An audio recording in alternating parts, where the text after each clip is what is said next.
bulletins. Now, the minority spokesperson on Mines and Energy, John Junapop, is called on government to engage with ENI, VITOL, and Springfield to reach an amicable solution and restore confidence following the recent oil utilization ruling. An international tribunal ruled in favor of ENI and VITOL in their long-standing opposition to Ghana's attempt to impose a utilization agreement on their Sankofa field in the offshore Cape 3 Point block and Springfield Energy Afina discovery in the West Cape 3 Point.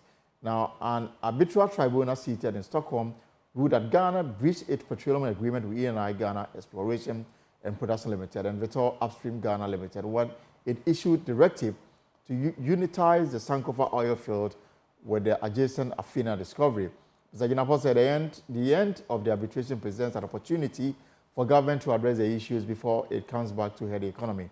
Let's get more on this with policy lead petroleum and conventional energy ASEP Justice Kojo Yaucha, who joins us via Zoom. Mr. Yaucha, so break this down for us. If the court came to the conclusion that GMPs or government breached some aspects of the agreement, in the understanding of the ordinary Ghanaian, what exactly is the court saying?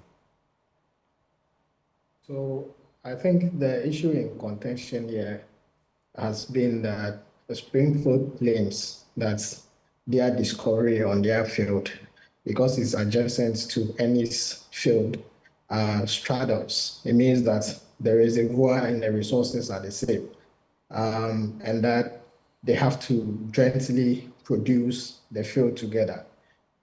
It is important to note that unitizing fields to produce together is not an alien concept to the petroleum practice globally.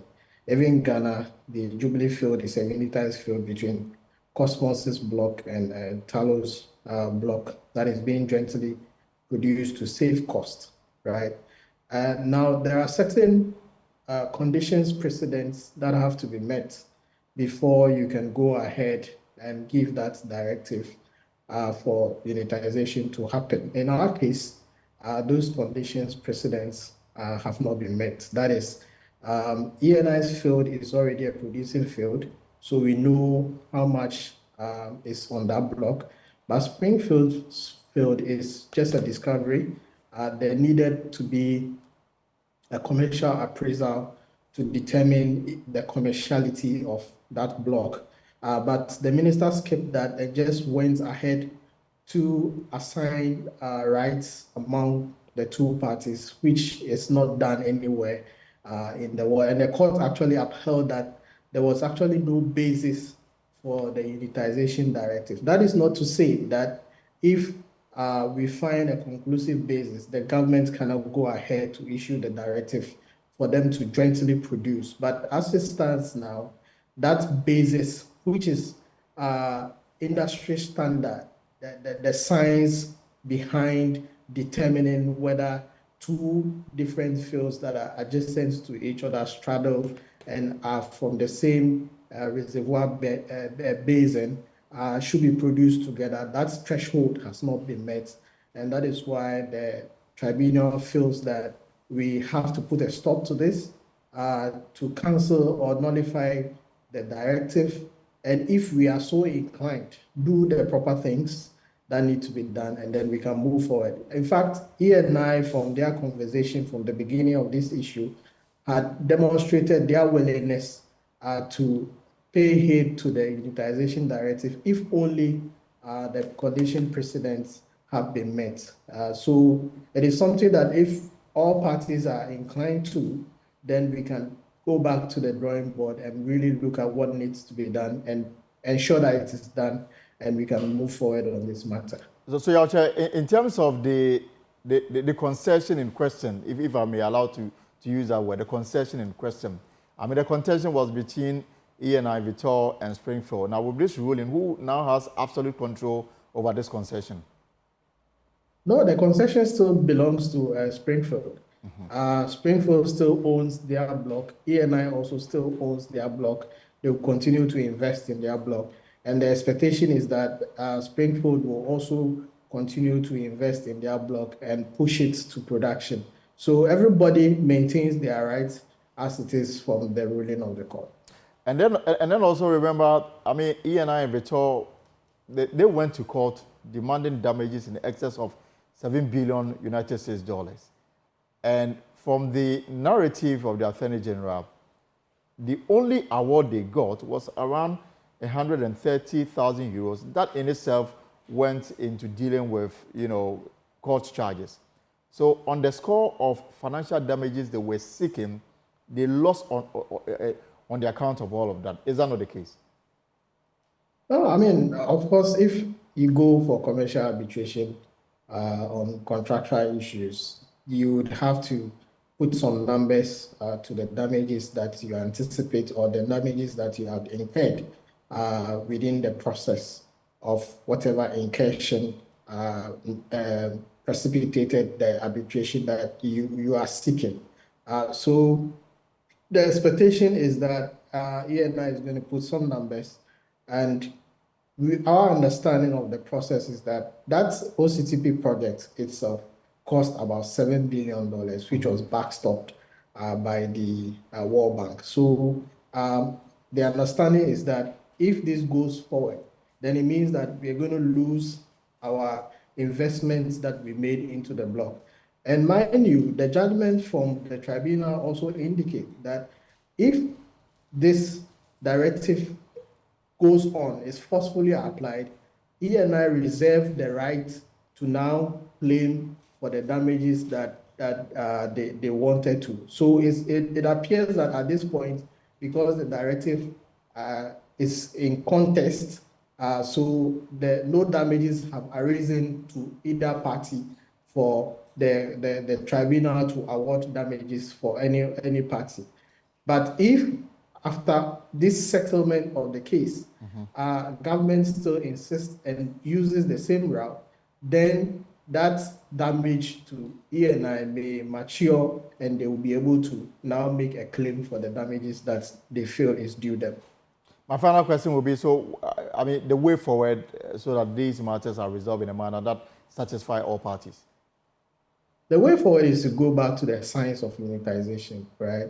We need to ascertain the commerciality of Springfield's block because they are the ones making the claim that their block straddles with ENI. So let's know how much oil is there, first of all. And secondly, let's see whether there is any communication between the ENI block and the Springfield block. When all of these are established and there is the need to jointly produce the blocks to save costs, then there will be no dispute around it because it's standard industry practice. And we will say that the status quo has been maintained by the court? Yes, I mean, the business now goes on as usual.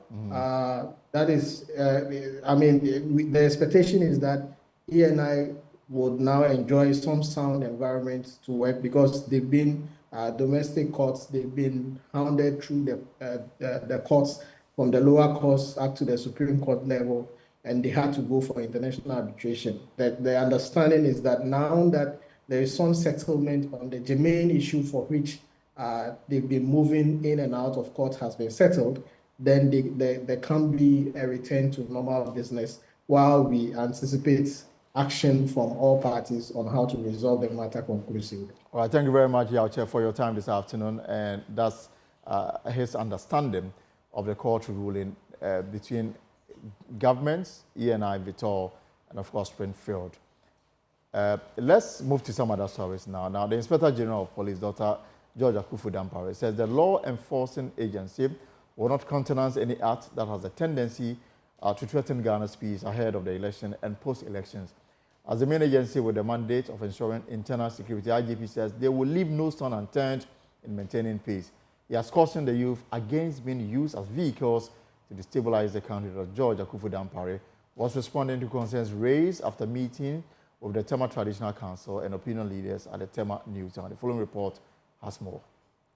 Inspector General of Police, Dr. George Akufu-Dampare, has repeated that losing peace in Ghana will be too costly, requiring all stakeholders to play their respective roles. He is urging chiefs and opinion leaders to advise the youth against violence before, during, and after the elections, which only serve the parochial interests of some individuals. Inspector General of Police, Dr. George Ekufu-Dampare, assured the Traditional Council that, having listened to their concerns, the police will protect the country's peace and will not entertain any violence. Almost say, Omaye Krado, say, we are happy to hear that traditional authorities and opinion leaders will work closely with us to maintain peace. We assure you, our yes will be yes and same for no. We are going to be firm and will apply the law to the letter, learning that candidates for both NDC and NPP are related will make the race quite interesting. We plead with you to speak to the youth to resist from becoming agents of violence and lawlessness. If they have any concerns, they can inform the police and opinion leaders. There is no point being violent, resulting in death. What becomes of you if you are dead and gone? Acting Chief and Mankralo of Tema, Ni Adete Agbo II, says they are ready to work with the police to maintain peace.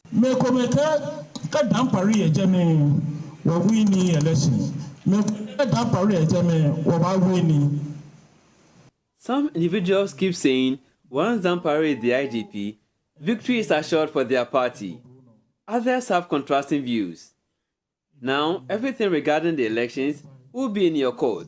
We plead with you to talk to the personnel to know that in the discharge of their duty, every step they take will lead the country towards the peace we are all after at the moment. We, the traditional authorities and opinion leaders here within Tema, will play our part by discouraging the youth from engaging in any act that threatens the country's peace.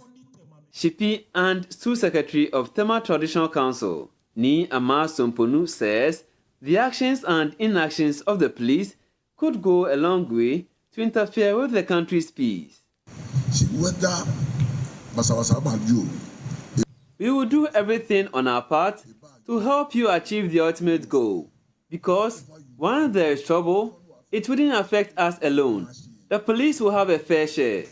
Please, let your yes be yes, and same for no. If you keep contradicting yourself, you send mixed signals, and this could foment trouble. We are peace-loving, and it shows during elections. Meanwhile, Director of Public Affairs for Ghana Police Service, ACP Grace Asan-Kofi, stated that visiting the Tema region and the chiefs was in line with preparations ahead of the elections.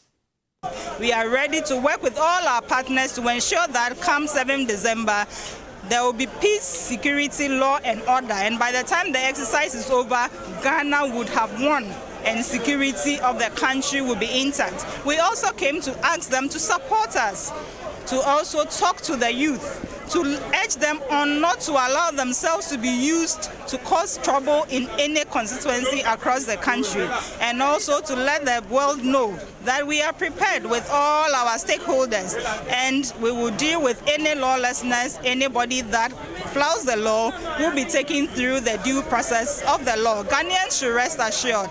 The police service is poised, our partners are poised, and the National Election Security Task Force is equally poised to deliver one of the best elections as far as security, law and order is concerned. Ghana Police Service assured that having provided security during voter registration, voter transfer, among other activities, 2024 elections will be peaceful than experienced previously. The IGP was in the company of some members of the Police Management Board and some officers of the Tema Regional Command. This is a pause. We'll take a short break. When we return, we'll take you to the court.